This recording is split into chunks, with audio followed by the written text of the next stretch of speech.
All right, ladies and gentlemen, my name is Apostle Kelvin, and I'm here with Instinct Empire Films. Beautiful. Yeah, so I'm going to be talking about the movie we produced called Save.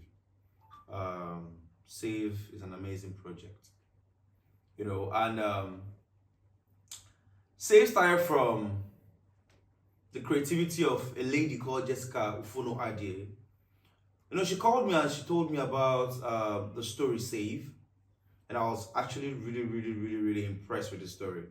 So we decided to shoot the project, which is the part one of it, and see how the audience, we resonate with the project. And to be very honest, the whole Calabar is buzzing up because of Save.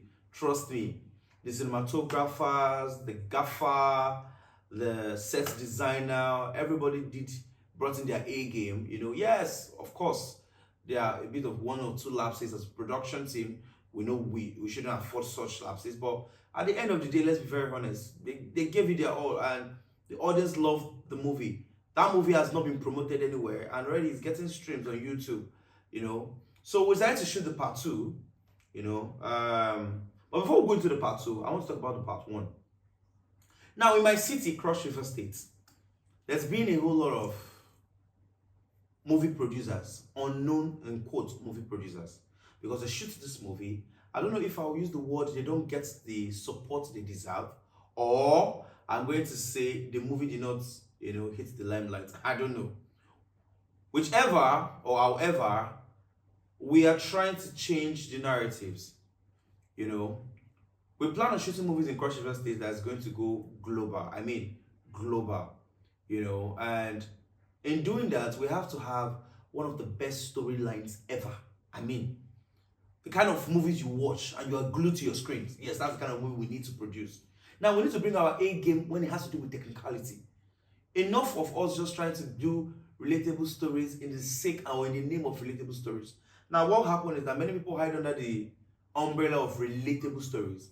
And in that regard, they don't give their best when it has to do with the storyboarding, when it has to do with the technicality, when it has to do with the production itself as a body. So we decided to change the whole narrative in Cross River State. And so far, so good. Let's be very honest. Shooting a movie in Cross River State, and the people are begging, asking for part two. The reason we are shooting the part two with this speed is because of the way the people enjoy the part one. We have different characters in the part one that are very interesting. Characters that are building up for the part two, the sequel. You understand? For instance, now, myself, I play the character of Okoye. Yeah, and a lot of people never expected me, to play such character. They've never seen me in such element. Everybody know me to be this guy, okay, because of his look, he can play this kind of roles.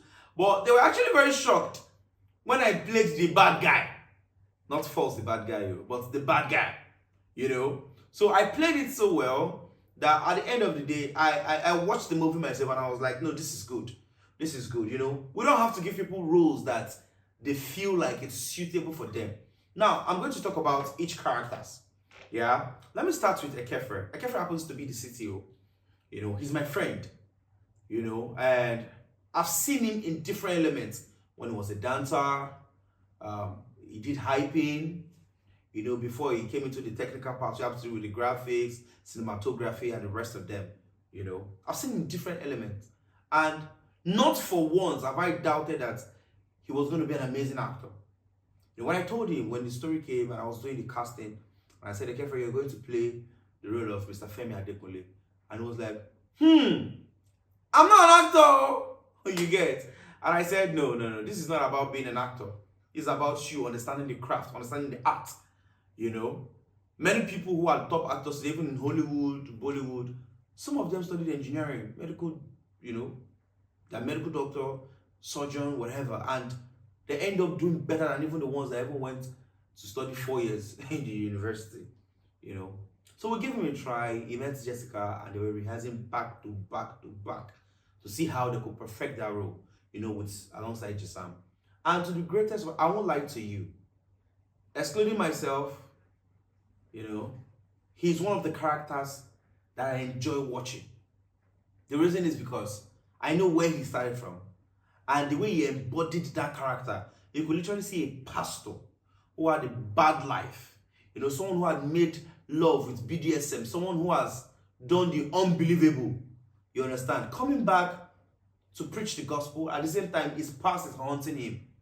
That's actually crazy, right? Yeah, I believe that's crazy. So looking at him and seeing what he has done, you know, it motivated me myself to do even more, because it is a point line in life to prove to the people and the audience that nothing is unachievable. If you set your goals right, everything is achievable, you know. So that comes from the main reason why I enjoy his character even more than my character. Yes, even more than my character. You get, and he delivered his role. He gave it to what the character needed, and I enjoyed it. You know.